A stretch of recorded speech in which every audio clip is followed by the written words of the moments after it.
Sa wakas, napagkita na nga si Haring Araw. After ilang araw na ulan ng ulan, ngayon talagang matutuyo na yung mga nilabahan. Welcome na naman sa ating panibagong araw. So, I started my day. Siyempre, pagkagising, mag-ayos lang and then punta sa kulungan ng baboy kasi magpapakain at saka maglilinis ng kulungan. Actually, yung video na ito ay kahapon pa talaga. Pagkarating ko nga sa bahay ay inilabas ko na yung aking mga damit na nilabahan. Good thing ay kinagabihan pa lang naglaba na ako. And then kahapon po ay sumikat yung Haring Araw. Then pagkapasko nga ng bahay ay nag-ayos lang ako ng aming sala.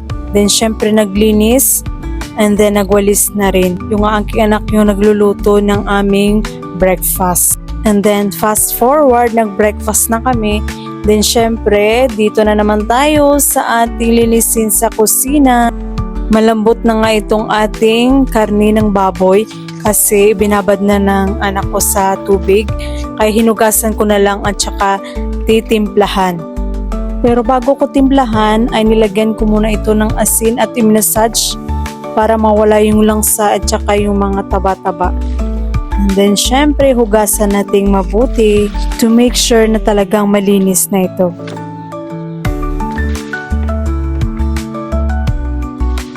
At pagkatapos kong hugasang mabuti ay tinamplihan ko na ito ng asin. Magic sarap. Syempre lalagyan rin natin ng toyo, ng kaunting ketchup. Sunod naman ay lalagyan natin ito ng kaunting asukal. Nag-add na rin ako ng slice na garlic para manuot yung amoy ng garlic sa ating karne. Then nagpiga na rin po ako ng kalamansi.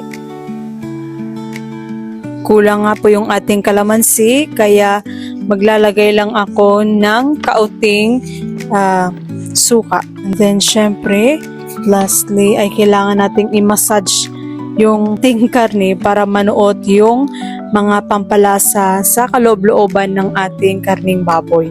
Para mas maging malasa yung ating inihaw na baboy. Ayan, tapos na nga tayong mag-marinate. So, kailangan na natin itong ilagay sa ating bowl.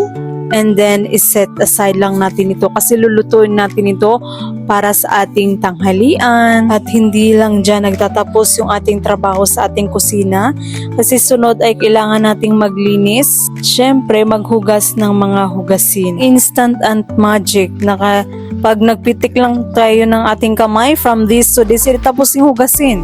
Kailangan talaga nating trabahuin. Kaya sa mga mister dyan, huwag niyong maliitin yung mga housewife ninyo.